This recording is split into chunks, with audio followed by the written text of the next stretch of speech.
here were your students who are in the stage of writing their capstone proposal. So, in advance, I would like to thank you, Sir Semi, for accepting my invitation to share your knowledge on your research writing experiences, so that they would be able to write a research that is impactful and uh, and acceptable. So we have here also one of our professors, Professor Abigail Magbag, who will be advising some of these students.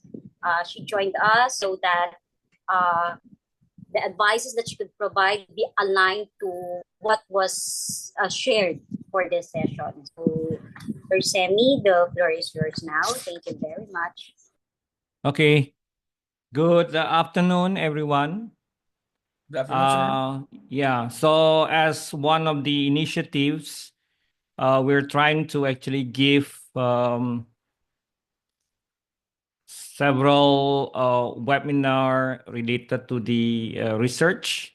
So we are trying to start with the this particular uh, webinar regarding the research, conducting impactful research strategies for success. Yeah. So basically, if you are going to prepare for your proposal, for your capstone project, your research paper, or even like your thesis, you will be doing your research, right? So here are several strategies that you can actually apply so that you can be successful in terms of conducting your research. Definitely, what we want is something that is very impactful, right? So, turning ideas into influence with effective research methods. So, okay, let's start with the, yeah, this is me. Yeah, I'll just skip this one. Yeah, so agenda. First, we'll discuss about the abstract, crafting a strong first impression. Yeah, followed by introduction, building a solid foundation. Then we will also discuss the review of related literature, or known as the literature review, where we can strengthening the research base, followed by research methods, yeah, where we choose the right approach. Then we'll move on to the proposal and thesis preparation. And then finally, conclusion and key takeaways, right? Okay, so first, let's talk about the abstract, crafting a strong first impression. Now, we'll discuss about the purpose of an abstract, why it matters in research. Then we'll discuss the key components like the background, the objective, methods, and conclusion. Then after that, we'll discuss about writing tips, several tips about how to actually write a good proposal, a strong proposal regarding the clarity, conciseness, and avoiding unnecessary details. We'll also discuss common mistake and how to avoid them, and also about the examples of a well-structured abstract. So I will give you a well-structured abstract where you can actually find out how to actually create a strong abstract for your first impression. Okay. Now, let's talk about the abstract. Right? Okay, the abstract is a concise summary. If you can look at the presentation here, is a concise summary of a research study that allows readers to quickly understand its purpose, methodology, the key findings, and also the implication. Yeah. So this is where we can actually summarize everything. Yeah. So perhaps if you have any idea about a particular research, you will need to think about summarizing your research study. Yeah. Usually, like when I was doing my study, my professors will actually ask me to give them, or I would say provide them with the abstract, so that they can actually give me an idea about, okay, whether the abstract covers everything that I want to actually what do you call this, research. Yeah. So we'll need to specify the purpose, the methodology, the possible key findings, and as well as the implications. Now, next, let's move on to the key components of a good abstract. Abstract should have the background, which briefly introduce the research topic and why it matters. The second is abstract requires objective, the state of the main research goal, followed by methodology. This actually explains the approach used. For example, whether you're using qualitative, quantitative, or even mixed methods. Okay. And then you also discuss the results. Yeah. I mean, like your key findings, highlight your key findings. Yeah. And then after that, the conclusion, which summarizes the significance of the study. Now, here, results could be there if it is applicable. Yeah. I mean, if applicable, because you might, when you start with your research, you may not have the result yet. So you will think about, think about the possible result of your study. What is actually your main goal? That's already stated in in your objective, right? So you should have the results. Yeah. Now that's what you need to highlight. Okay. So this is an example of a well-written abstract. Let's discuss this. Okay. Slowly discuss this, and so that you can understand the what do you call this? The abstract itself. Okay. Okay. Uh, Let me write that.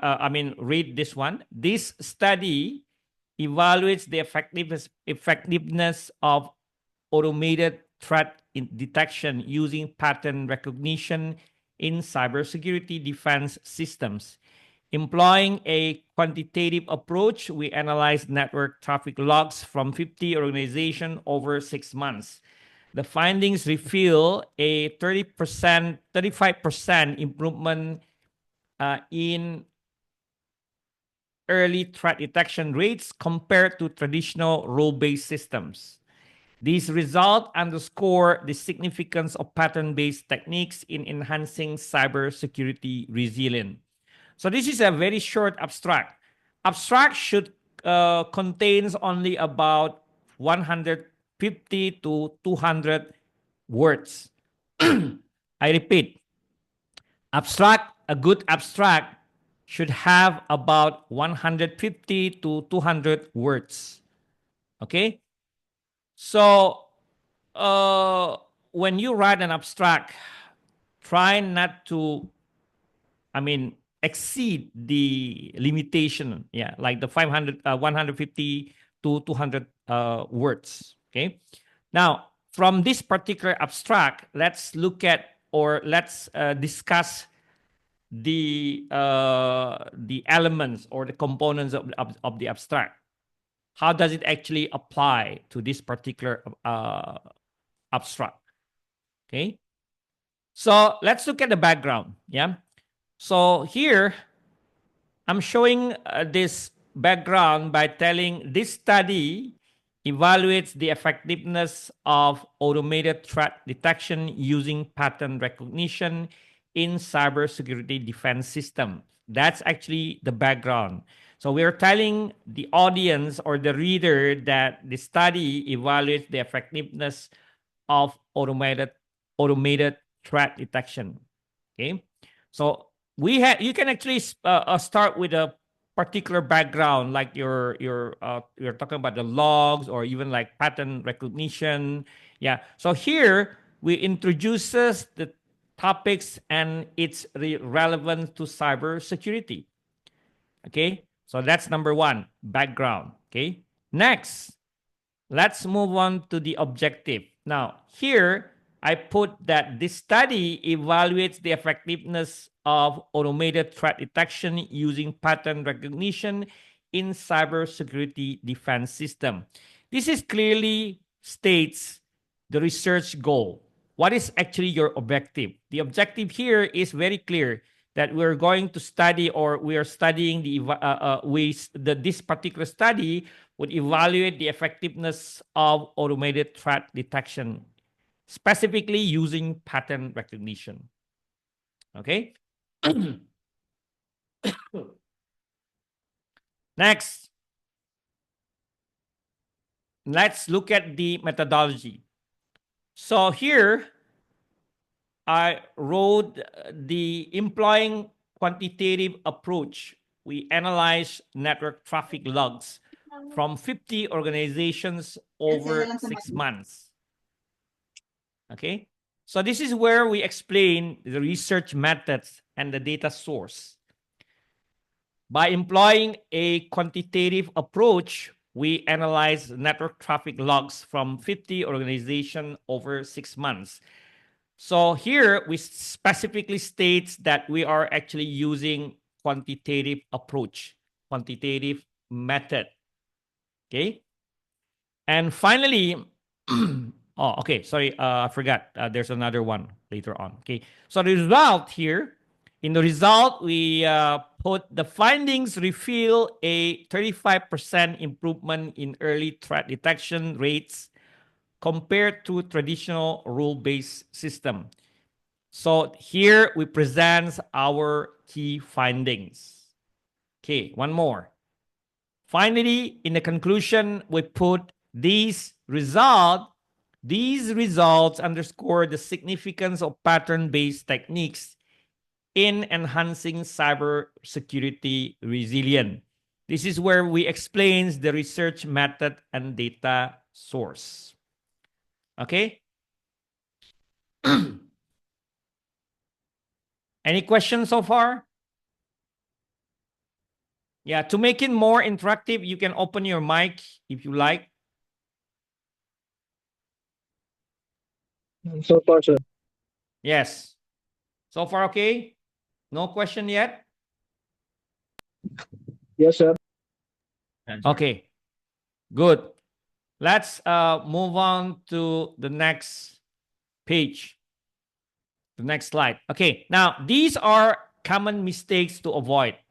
Yeah, so when you write your abstract, yeah, you will need to use specific, academic words. Try not to use vague language or unnecessary jargons that will actually, confuse the reader or the audience. Okay. Try to simplify your abstract. Okay. Use general words. Do not use unnecessary jargons, or jargons here is the what do you call this, the technical words, I would say, the terms, yeah, that are not really necessary, because the abstract will only what do you call this, provide the reader or the audience about what you're trying to actually do in your research and what are the expected result of your research. Okay. Now, the second is making it too long. Yeah. Remember that you should have about 150 to 200 or even like 250 words. For me, myself, I usually write, I usually compose my abstract within the limit of 150 words max. Yeah. Try to reduce the number of words in your abstract so that it won't be too long. And then don't forget that you should actually not include any information that are not found in the research. Okay, try to maintain your discussion in your research. Yeah, do not mention anything that is not in your research. For example, you're telling about AI, you're telling about using machine language or ML, right? But they are not actually discussed in your research. Avoid this. Okay. Next, let's look at the introduction. So right after the abstract, we usually use we usually discuss the introduction. This is where we build a solid foundation. Yeah. First, we'll discuss about the purpose of an introduction in research, then recommended structure. Let's also discuss scope and limitation, where we can set the boundaries for the research, and our writing strategies for a compelling introduction. Now, let's start with the purpose of the introduction. Now, the introduction sets the stage for your research by providing context, defining the problem, and outlining the objectives. So, this is where you specify what you're going to discuss, the problem, yeah, and the objective of your research. Okay. Next, let's look at the recommended structure. Now, the introduction of your research should contain the background, yeah, and the context, where we explain why the topic is important. Second is about a problem statement, where you identify the research gaps. Then move on to the research objective, where you clearly state what the study aims to achieve. Then move on to the significance of the study, yeah, where we explain who benefits from this research. And finally, we'll set up the scope and limitation, where we define the research boundaries. Okay.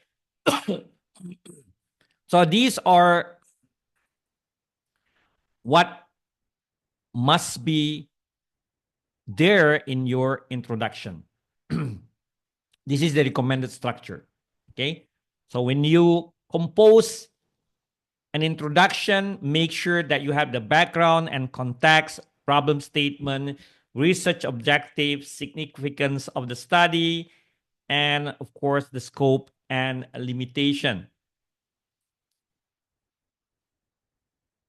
Okay. Now, let's move on to the example of an introduction with citation. Now, citation is very important in your introduction. When I studied, I often got a recommendation and commands regarding this particular citation.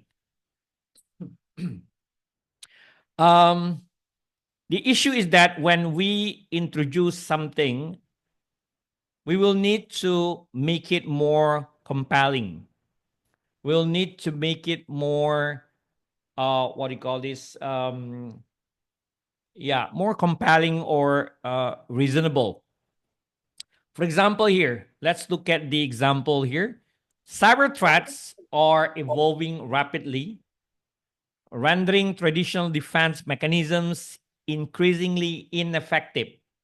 Despite advancement in security technologies, organizations continue to face challenges in detecting sophisticated attacks, which often evade conventional rule-based system.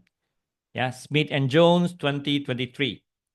So when you add the citation here, it will actually convince the reader or the audience that whatever you mention here is with the base. You have a strong base.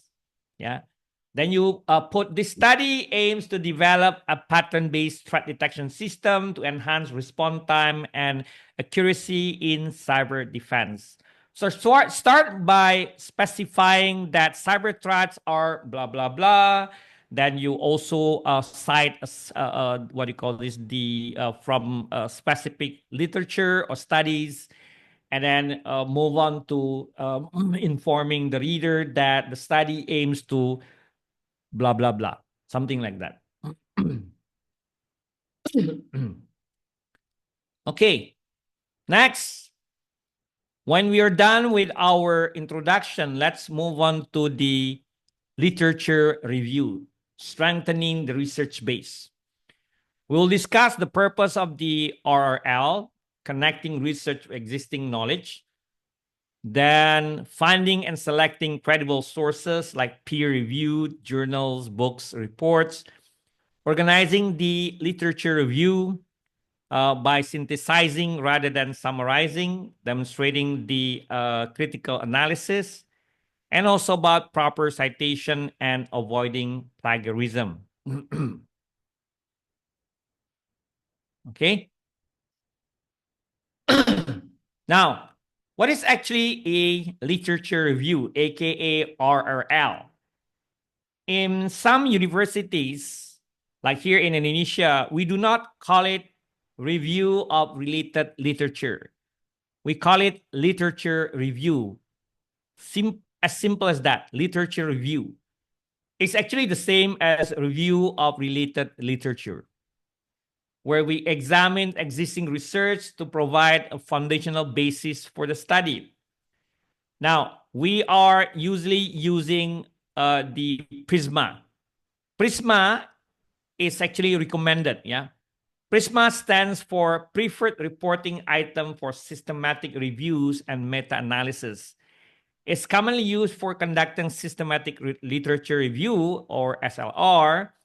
Prisma is a structured framework designed to make sure that the SLR are conducted in transparent and rigorous manner. There are many different, what do you call this, systematic review, I would say, methods or framework where you can actually, adapt, yeah, for your research. It is not really necessary to follow Prisma, but so far Prisma is one of my favorite what do you call these methods or frameworks to do RRL.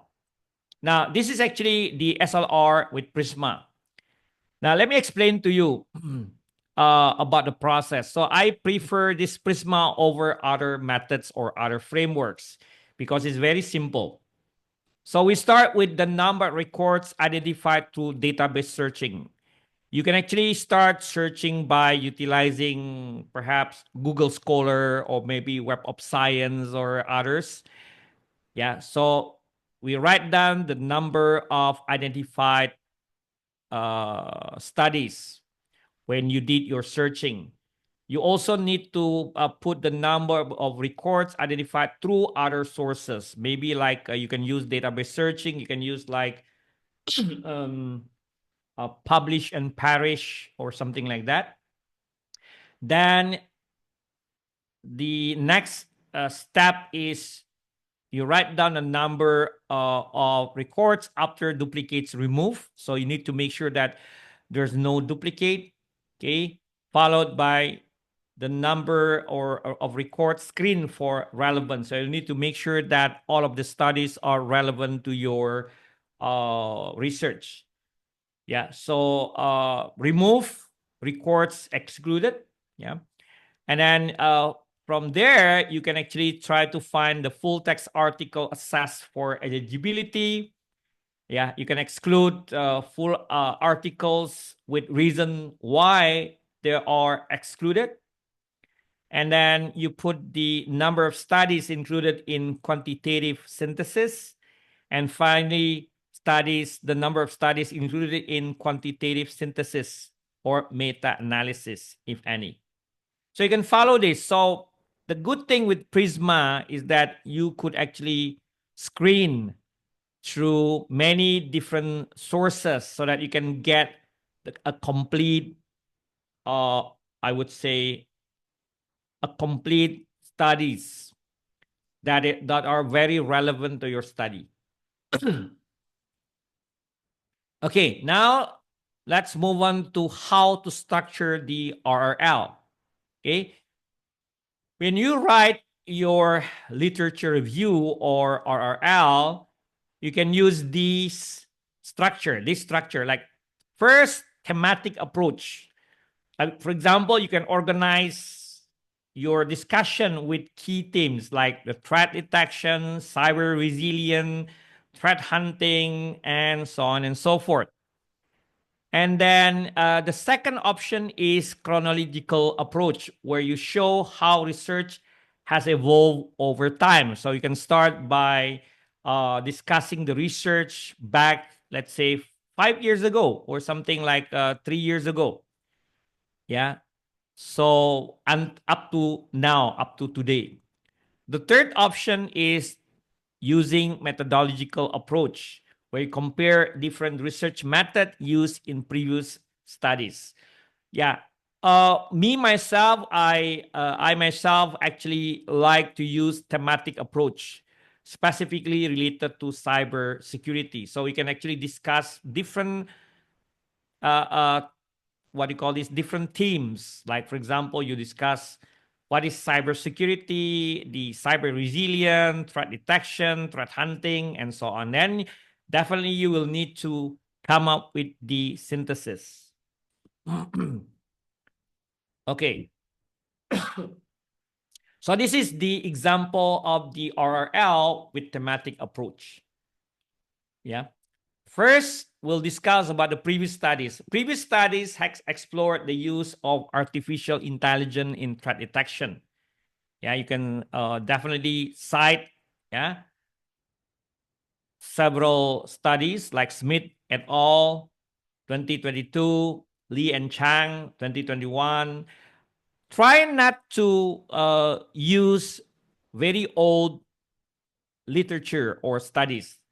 Try to limit your search or your discussion by utilizing the studies, recent studies like 5 years. Like, okay, maybe you are writing the proposal or your capstone uh, this year, 2025. So it is, if it is possible, try to include the 5 year studies. Yeah, like for example, you can start with 2020 and then end up with 2025. Yeah, if possible. If not, maybe 2024 would be fine. So you said previous studies have explored the use of artificial intelligence in threat detection. Yeah, you cite, then you, this is called in-text citation. Okay. However, AI-based systems require high computational power, making them impractical for low-resource environments. This research built on prior work by developing a lightweight pattern-based detection system. So this is just an example of a very short RL with thematic approach.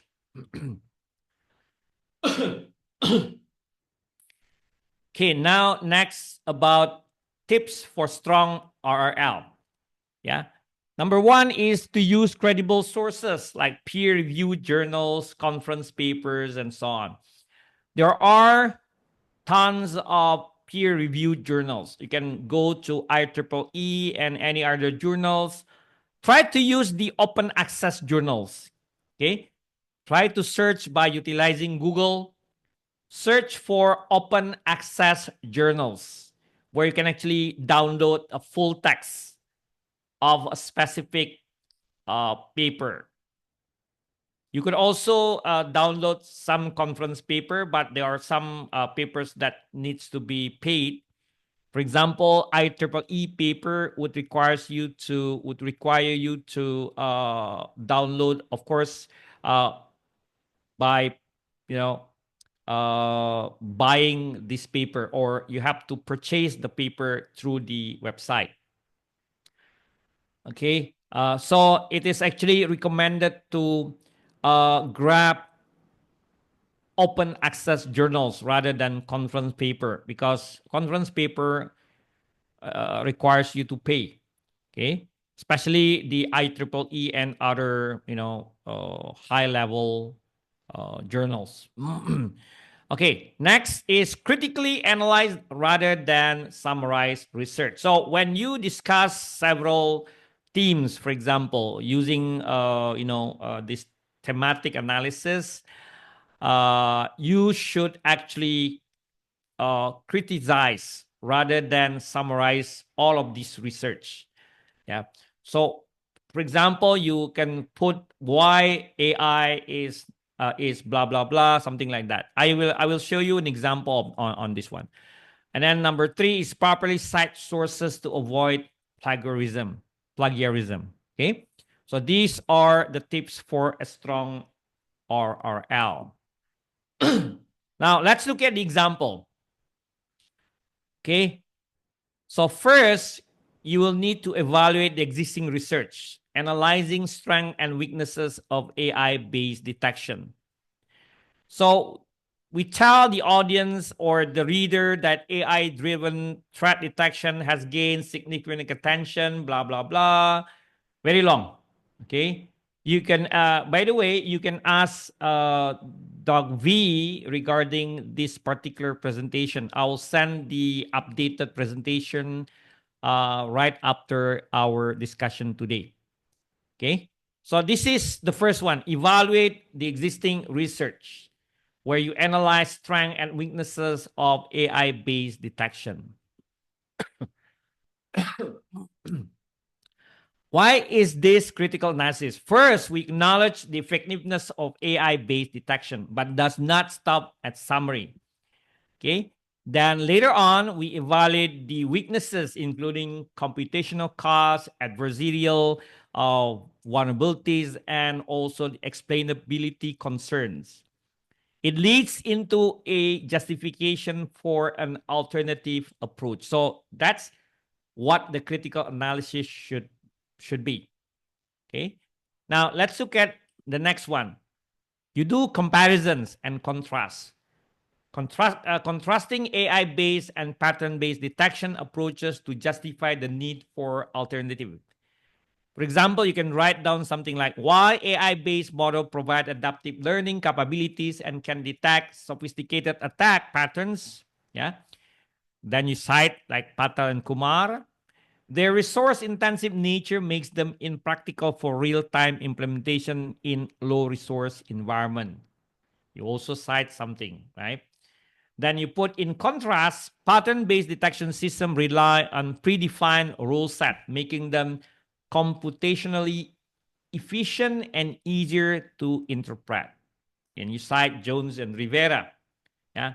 Then you say, unlike AI model, which require extensive training data and continuous fine-tuning, pattern recognition method can be updated through modular rule additions, reducing overhead while maintaining effectiveness. So this is where you contrast, you compare, you contrast the AI-based with pattern-based detection. Okay. So why is it the critical analysis? Why is this critical analysis? First, it compares AI-based and pattern-based detection in terms of strength and weaknesses. Second, it contrasts computational costs, adaptability, and efficiency, showing why a balance between the two is necessary. Then the third one is it introduces the studies approach as a solution that combines efficiency and adaptability. Okay, next we have identifying gaps and justification. This is where you highlight existing gaps and explaining how the current study fills them. Yeah, this is very important. You will need to highlight what are the existing gaps and how your study could actually fill them. For example, you said you can say, although AI-based threat detection have demonstrated strong accuracy, its dependence of high computational power and large database data sets create a significant deployment challenges for small and medium-sized enterprises or SMEs. You cite Smith et al. Meanwhile, traditional pattern-based detection method, despite being lightweight and interpretable, fail to adapt quickly to new attack techniques. That's actually the what do you call this? The issue, right? Fail to quickly adapt to the new attack techniques. Okay, then you put existing research has not fully explored how modular rule-based updates can bridge these gaps, ensuring that pattern recognition system remains effective against evolving threats. Now, you put the study, this study addresses this limitation by developing a lightweight, adapted pattern-based detection system that incorporates real-time rule update, allowing it to evolve without the resource constraint of AI models. So you try to, here you inform the audience or the reader that the study actually here is trying to address limitation by what? By developing a lightweight adaptive pattern-based detection system. So you have to mention about the gap. You will need to justify that the current study will fill them. Oops. Now, why is it critical analysis? Okay, first, it identifies specific gaps in both AI-based and pattern-based methods. Second, it explains why existing solutions are insufficient. Yeah, AI is resource intensive, pattern-based method lack adaptability. Yeah, and then so identify specific gaps, explain why existing solutions are insufficient. Then you justify the need for current study by presenting your improved approach, like modular rule update for adaptability. So these are what you need to do in your literature review. Okay. Next, we'll move on to the research method, choosing the right approach. Yeah. Overview of the research methodologies, data collection techniques, data analysis techniques, and ensuring research validity, reliability, and ethical considerations. Okay, so when selecting research method, you'll need to select over 3 different methods. The first one is the quantitative research method. Yeah, the quantitative method focuses on numbers and statistical analysis. For example, or for instance, surveys, experiments requires you to put the numbers. The second one is the qualitative, where you explore the concept through interviews, observations, and even case studies. Then definitely you can choose mixed method, where you combine quantitative and qualitative approaches. Yeah. So again, depending on your research, you will need to select a proper research methodology, a correct research methodology. Yeah.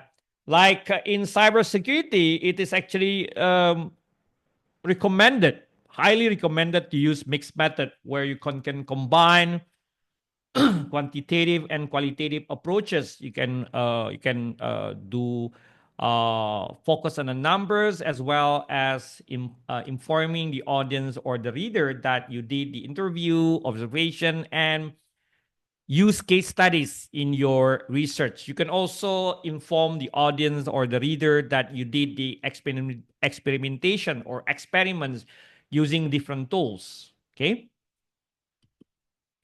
So this is just an example. This study employs a mixed method approach, integrating statistical analysis of network logs with expert interviews to assess the effectiveness of pattern-based threat detection. Yeah. So when you mention about the methodology, it is actually recommended to show a diagram of your research methodology that start with a problem statement, research question, RRL, methodology design. Then you came up with the mixed methods, where you select quantitative method, qualitative method, and finally you integrate the data and the findings. Yeah.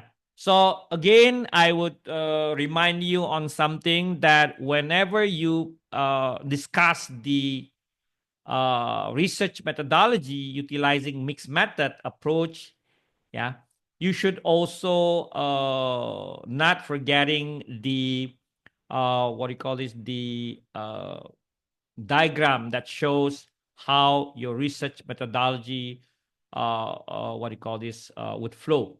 Yeah. Okay, next we'll discuss about data collection techniques where you can do surveys, interviews, focus groups, observation, data mining from logs or existing databases. Yeah. So it depends on how you want to collect your data. You can combine this. You can get surveys, interviews, focus group, observation. You can utilize, definitely you can utilize something like Google Forms or something like that, where you can get a quick what do you call this result on your surveys and interviews. Then for the data mining from logs, you will need to grab the log from whichever beneficiary organization you are doing your research. Yeah. Okay, then for data analysis techniques, you can start with the quantitative. I've already discussed this more on numerical data, where qualitative more on non-numerical data like text, interviews, and observation. Yeah. Yeah. So these are some of the examples of the quantitative methods where you use the regression analysis, where you examine relationship between variables to predict outcomes. For example, how training hours affect phishing detection scores. Yeah. You can also use something like t-test, which compares the mean of two groups to determine if they are significantly different. For instance, comparing test scores from two training programs. And then you can also use the ANOVA. This is one of the popular quantitative methods. Yeah. Compares the means of three or more groups to check if at least one is significantly different. For instance, evaluating multiple training methods. Yeah. So these are some of the most commonly used quantitative methods.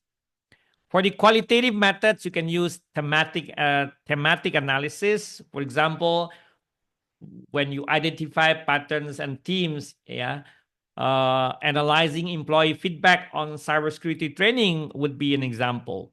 Or you can use coding, assign labels to the text data to categorize and find pattern. For instance, tagging interview responses to identify common concerns. Okay, then don't forget that you will need to ensure research validity and ethics. You'll need to use the standardized procedure for data collection and obtain ethical clearance for sensitive data handling. Yeah. For cybersecurity, it might be required for you to sign an NDA, non-disclosure agreement, with your beneficiary organization, because that is actually related to handling sensitive data. Whatever data you receive or you collected would be very sensitive, and it's not for the consumption of the public, yeah, or public consumption, right? Okay, so once we're done with methodology, then we will move on to the proposal and thesis presentation, where we discuss structuring a clear and compelling research proposal, expected outcomes and significance, designing effective presentation slide, and delivering a confident research presentation. This is how you structure a research proposal. You start the introduction, which we have already discussed.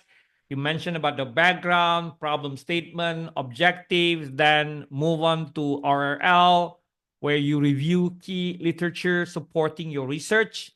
Then you also discuss the methodology, where you explain research design, how you collect the data, and how you analyze the data. And then, of course, the expected outcomes and significance, where you mentioned about contribution of the study will make. Yeah. So you'll need to, when you do your research proposal, expected outcomes and significance would actually what do you call this? Give an attention to the reader, specifically to the panel members. What contribution the study will make.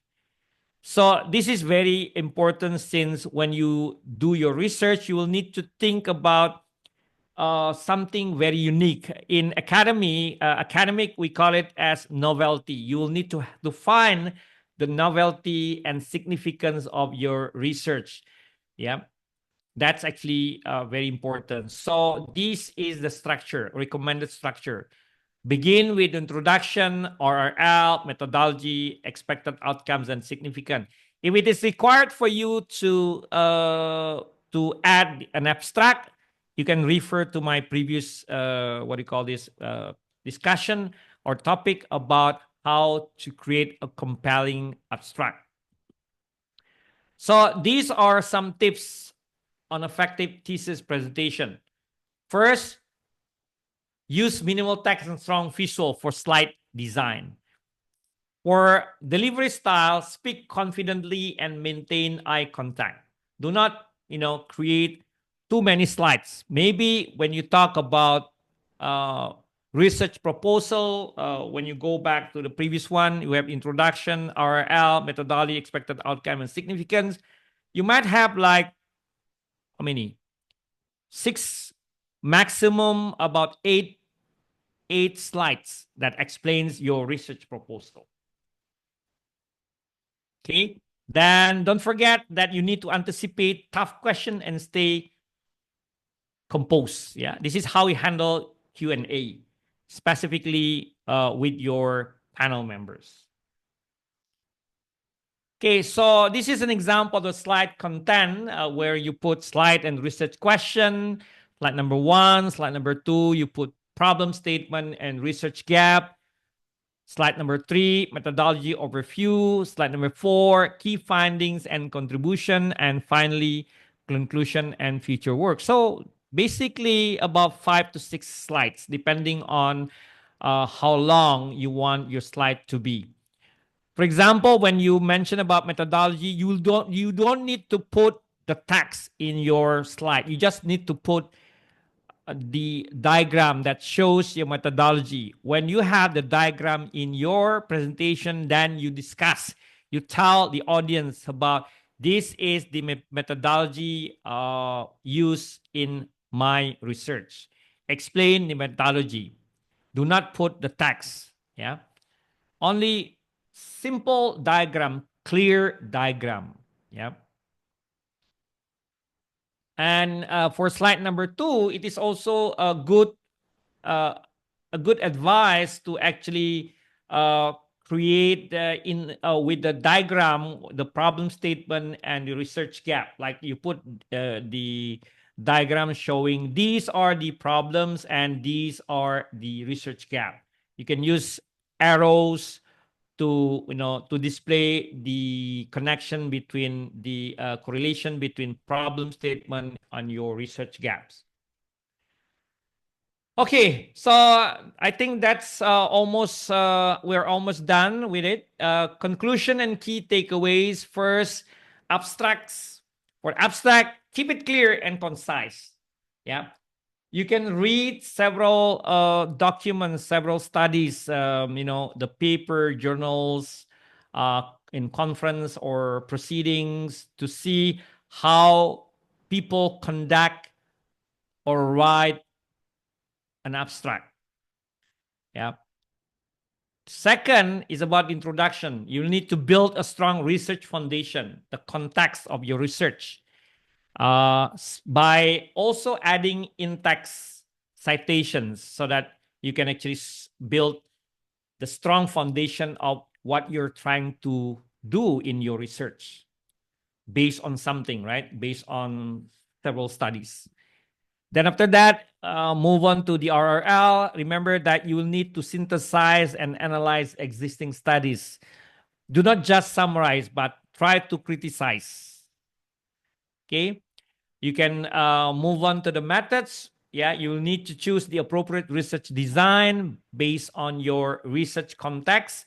You can select the quantitative or qualitative or even mixed research methods, depending on your research type. And finally, when you do your presentation, communicate the findings effectively. Create a very simple slide. Yeah, more about like earlier I mentioned about 5 to 6 pages or 5 to 6 slides. Do not put too much, too many words on that. Then try to communicate the findings. Yeah, okay. This is um, the what do you call it, the introduction. Yeah, the problem statement, methodology, and finally you conclude with your future work. All right. So I think that's it.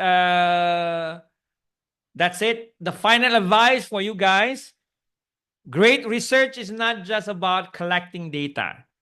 It's about asking the right question, choosing the best methods, and communicating findings in a way that drives real impact.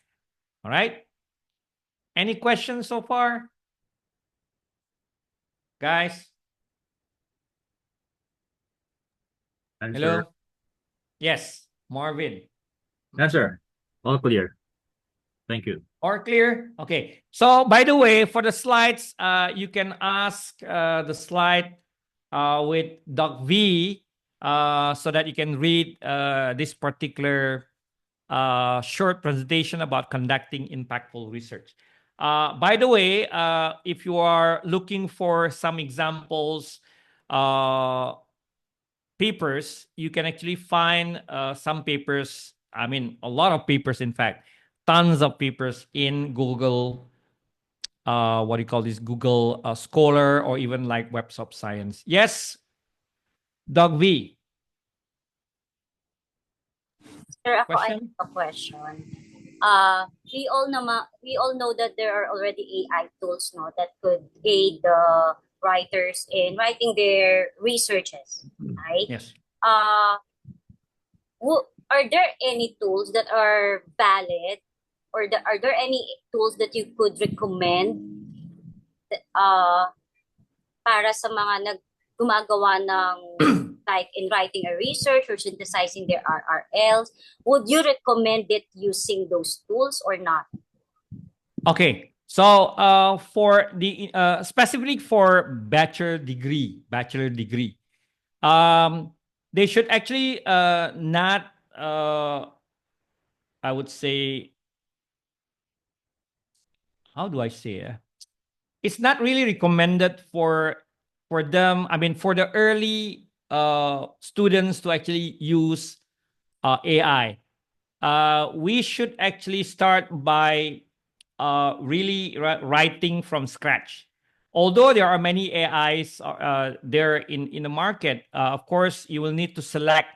I mean, for the higher education like master's degree or even doctoral degree, AI would be very helpful. So, in terms of recommendation, I would not actually recommend to use AI for early level student like a bachelor degree student. Yeah, but of course, we cannot control this, right? Students can actually utilize any AI that they want. But like for example, Chat GPT. So in terms of, I personally use Chat GPT to make sure that the context of my whatever I write is correct. Okay, then I will use different tools like PaperPal, Grammarly to correct some grammar mistakes. So AI is there to help you, but do not just purely rely on AI. It is actually recommended on, recommended to start your, let's say, RRL manually. Like, for example, you can use Mendeley or maybe something like scopus.com or something like that, and try to grab the context, the information from those papers. Doc V, I usually recommend the students to actually download the full text of a particular paper to understand what they're actually studying. Kasi pag hindi nila alam about yung the discussion of the paper and then they'll just write down something and we will find out that this is actually a fake source or maybe the discussion is not related to what they have written in the paper. Yun po. So, ayun po, narinig na. So, thank you, Doc Semi. Dapat kailangan talaga may full text pag para the advisor can also really convince that the student is actually reading the paper. Kasi yung professor namin sa Indonesia very strict on this. Sabi niya, okay, give me the papers, all of the papers in one Google Drive so that I can also verify. Yun. So, hindi lang pwede, you write in your manuscript, tapos sinabi mo, itong yung paper. Nasaan yung paper? Yun. So, you have to really show the paper that you have read. And long time ago, when I did my masteral, one of my professors even asked the students to actually create a synthesis of 10 papers every week and present it to the professor. Yun. Yun yung ginawa nila. So the students cannot skip reading the papers. Yes, I think it's very important for them to understand talaga their topic by the only way for them to understand their research or yung topic nila is to do a manual research on related literatures and studies na, sir. Correct. Tsaka yung sa di ba, sa bachelor degree, usually how many studies are required to be included in their reference po? Ilan papers? Sorry, sir. How many references needs to be in the list? So related studies. Yes. Before nililimit namin, Ma'am Maxi, do we have a limit on the number or a required minimum number on sa mga studies sa RRL? It's not specifically identified in terms of how much or minimum or maximum, but enough to support the background and the rationale for basically conducting the research to establish the gaps and things like that. Kasi sa amin dito sa Indonesia, they universities detect the universities specified that for a bachelor degree, when they write a research paper or the thesis, the proposal, not the proposal, sorry, the thesis or anything related to academic research, they need to have at least 20 studies or 20 reference. I think that's also the standard. Yeah, that's the standard. Of course, if it is possible, more than that is okay. Kasi pag kulang, baka kulangin yung context, parang kulang yung reason why they won't be able to find the correct gaps or something like that. So bachelor degree, mga 20 papers of 20 studies. Masteral degree, at least 40 papers or 40 studies. And doctoral degree, we need to have at least 100. Yun yung mga namin dito sa Indonesia. Kasi sobrang strict sila sa mga numbers eh. Pag kulangin, then the professor will ask, why didn't you read this and that? Yun, ganyan. Tsaka we need to really, download and get the full text of the paper. Kasi pag sinabi nila, abstract lang, hindi pwede. So different different countries will have, or even universities will have different rules. Yeah. Yun lang po. Thank you, Doc Semi. What about the others? Meron ba kayong questions regarding your possible topics in mind or clarifications on how you could write your objectives of the study or yung mga statement of the problems natin. Are we all good? But by the way, Doc V, Yes, these students are all PSM ba or iba? PSM and may MIT din pong isang naka-attend. MIT, okay. Yes. Sige. But they're all masters, sa masteral na po sila. Okay. Especially yung masteral, minimum mga 30 to 40 references yan. I mean, studies. Para mas solid yung kailangan solid yung RRL para we can find the gaps. And remember, we discussed about finding the gaps and mention that this study will actually fill the gap, something like that. So yun, yung kailangan. Hindi lang basta-basta study lang, pero wala naman what you call this. Too many studies have been talking about AI, machine learning, and even like let's say blockchain. So you'll need to find something which are actually the gaps within those studies. Yun. Okay, other question?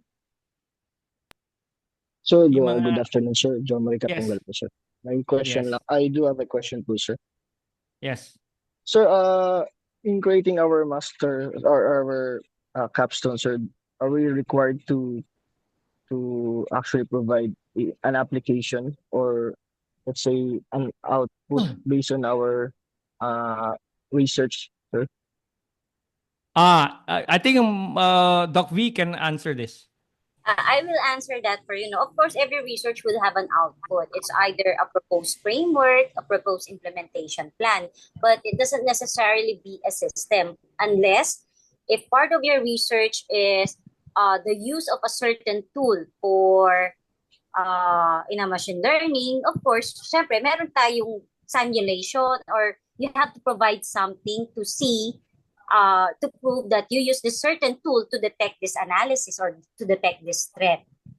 So, but it's not necessarily na kailangan gumawa kayo or mag-create kayo ng own application. Yeah. If you have the capacity, the capability, the resources to do so, better if you're gonna propose an application. But then, in your case, sa MIT, they are required to come up with an application.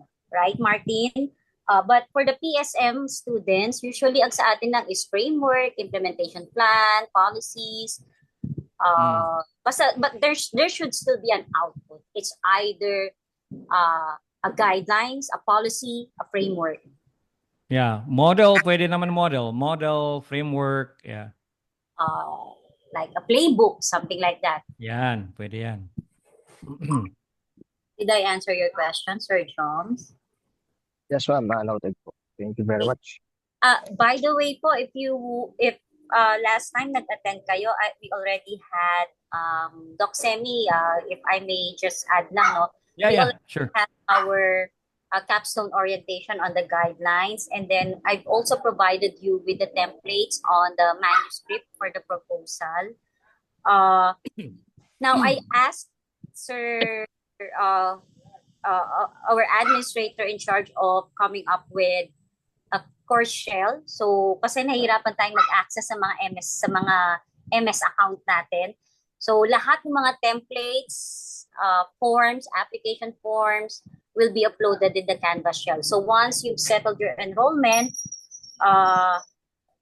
i-add ko na kayo dun sa Canvas natin so that you'll have an access also dun sa mga templates natin. But the templates are still available sa Teams na kinreate ko. I hope nakikita nyo pa sila. May question pa po kayo? Follow up or what? Anything else? Wala na? Yes, Sir Dave. Ma'am, para lang maging malinaw siya. Nagmumuni-muni pa po ako rito, ma'am eh. Regarding dito ma'am sa ma'am no, sa PSM na capstone ma'am. So most likely ma'am, magko-conceptualize kami ng somewhat project in terms of gaps ng organization na mag-come up kami ng proper framework and how to implement it doon sa organization. Tama po ba, ma'am? Yes, that's also possible. Kinig ko lang yung sa akin. Thank you very much po, ma'am. But dapat na ma-establish mo yung needs. Bakit kailangan? Yes, ma'am. Yes, ma'am. Noted po yan, ma'am. Thank you po, ma'am.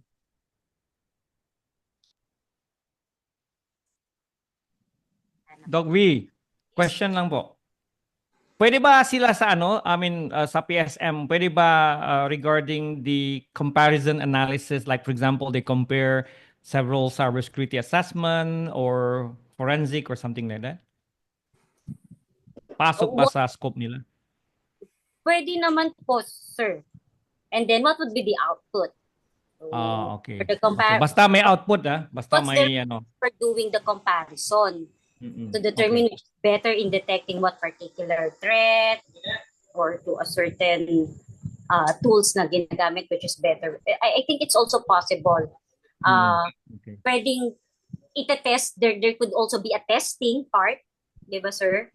Na itetest na tools na yan given the simulated attack, so which is better, which can detect better. And then, I don't know, that's my idea. Yeah, perhaps based on the comparison, they can come up with the model that explains, okay, why this one is better than others. Parang ganun. Could be. Okay. It's up to them kung gusto na lang i-consider yun for their research. But it's not necessary na gumawa sila ng application. They could integrate a tool for a particular organization, but make sure na there is a properly planned execution. If they could provide simulation on that, better. Okay po. Yeah, Mark, yes. Go ahead. Yes, sir. Addition, sir, sa sir, na question, sir. If ever, sir, na na some of us, sir, sa group ng PSM, sir, merong mag-conceptualize, sir, na mag-create, sir, ng system or application, and this both, sir, is integratable, sir. Can this, sir, be justified, sir, kapag dinefense? Kunwari, sir, one of us, sir, can create this kind of system, and another, sir, is may nakita siyang kulang, sir, sa ginagawa ng system na yun, sir. Itong si isa, sir, na student ng PSM can add a module to address, sir, yung, for example, sa statistics and for better improvement, sir, ng solution na yun, sir. But magkaiba sila, sir, ng concept, but pwede, sir, i-integrate yung dalawang project. Kumbaga, sir, hindi. Yeah. Yun, sir. Si Ma'am V yung Hindi siya lalabas, sir, na partner, sir, eh. But, sorry, hindi ko ingay kasi sa amin dahil nililinis yung aircon. Sorry, hindi ko narinig. Repeat na lang, Mark. Yes, ma'am. For example, ma'am, meron sa amin, ma'am, mag-conceptualize ng system dahil, ma'am, may nakikitang problem. Then, itong system na to, ma'am, nakita nung isang kasamahan ng PSM na, uy, sige, gawin mo yan. Tapos, i-injikan ko ng ganito. I will develop some system na mag-integrate dyan para magkaroon ka naman ng statistics. Ito, ma'am, somewhat like system na magiging helpful sa organization. But itong dalawang project, ma'am, magiging integratable. Pero hindi sila lumalabas, ma'am, na parang grouping sila. Pero parang hindi. Ayun, ma'am. Actually, sir, pwede naman yan, nasa title lang yan how you come up with the title. It could be a separate research. So, for example, yung research mo is the development of the certain tool.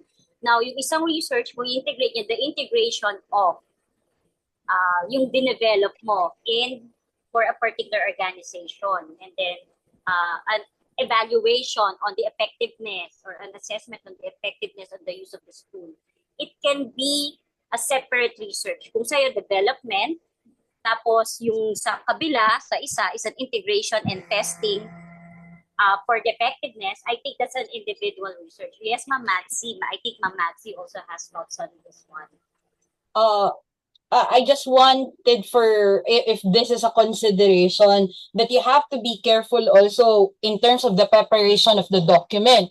How will you delineate your objectives from, because you were mentioning about one group specifying to do this because of what he or she have seen with what you're proposing. Usually, what happens is that upon completion of one, recommendations or gaps that are still existing with what has been conducted will be the stepping stone of another research.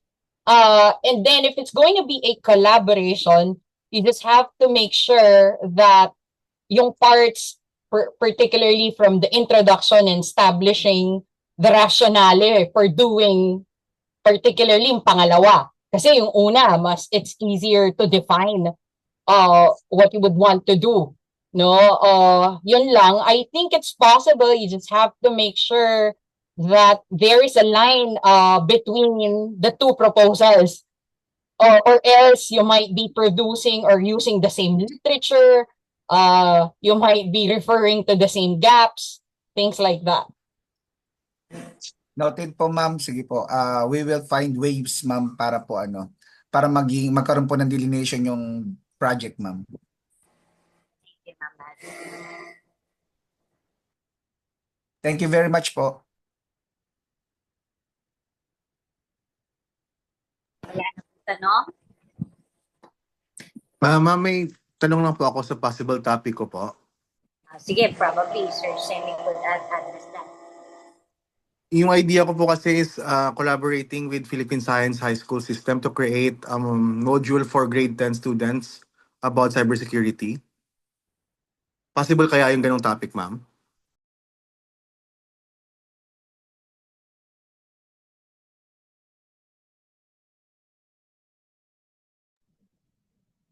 Dokwi, question no.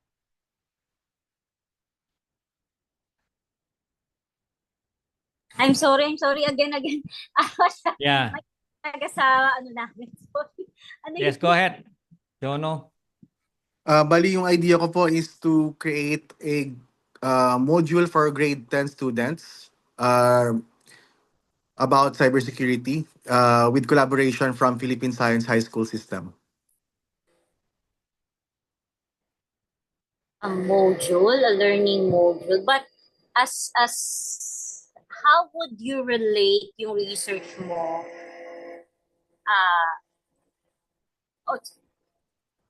Basta ma-justify siguro natin yung needs, bakit kailangan gawin yun, no? Again, even though that is your proposal, dadaan pa rin yan sa approval ng mga panelists if it is acceptable or not. So long as, ito sa point of view ko ha, if it can be justified, merong needs, it can be. Hindi ko lang sasabing it will be accepted. It can be accepted. Pero yung in-depth no research mo, dapat i-align natin to your level, no, as a master's student and as a professional. So, ano ba yung magiging significance ng research mo for this target beneficiary?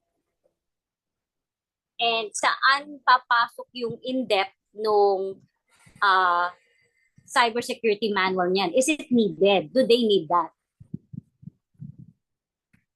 So, Sige po, ma'am. Oo, kung ako ang tatanungin, siguro sir, ganito ang gawin mo. You could submit a written proposal, then I would tell you if analyze ko if it would be acceptable or not.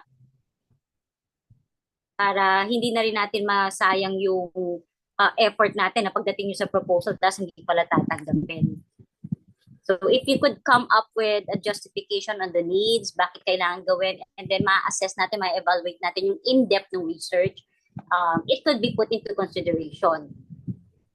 So yun lang sir, if I would advise everybody to please do send me parang an abstract of your proposal, a background, significance, and then what is your problem, ano ba yung we wanted to address, ano yung mga challenges, and then what would be your proposal. So para dun pa lang sa akin, nare-review ko na para ma-prevent din natin yung similarity ng mga proposals nyo, or I would be able to provide suggestion, and at the same time, mapapasok ko na rin yung mga documents na yun dun sa mga possible advisors nyo.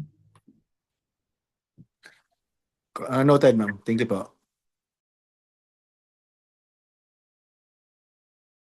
Ito pa po.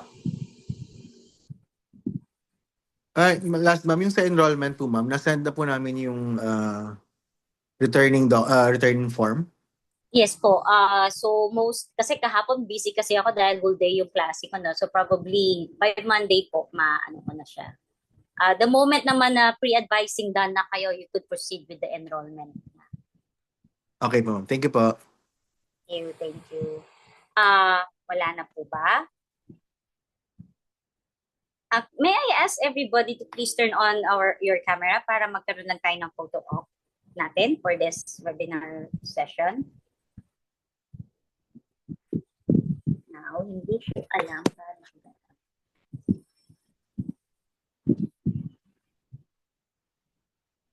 Okay. Doc Semi, there's Doc Semi, Sir Paipa, nasa duty pa ata si Sir Paipa. Martin. Parang nakaktakit yung camera ni Martin.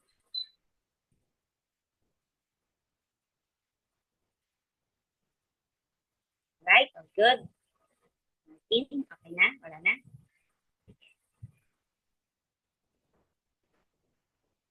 Si Sir Abel na wala. 1, 2, 3. One more. Yep.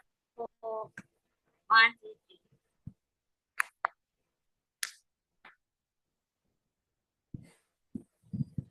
There you go. Thank you very much po. So on behalf of the School of Computing and the Graduate School Program, we wanted to extend our appreciation to Dr. Shemi Yoriento for sharing his knowledge on the research writing process. We really appreciated Doc Semi for giving us this time to share this valuable information. So, definitely sir, makikita namin kayo sa mga proposal as panelist or pwedeng maging advisor din nila kayo sir. So, I'll give the decision to the students kung sino pipiliin nilang advisor. Okay? You're welcome po. Thank you. Thank you, Doc Semi. For the recording, yes, isi-share namin to via OneDrive. Okay. Sir, thank you very much, sir, ma'am. Yeah. Thank you. Thank you. Thank you. Bye-bye. See you next Thank you time. po. Thank you, sir. Yeah, thank you. Thank you, ma'am. Thank you po. Permission to leave po.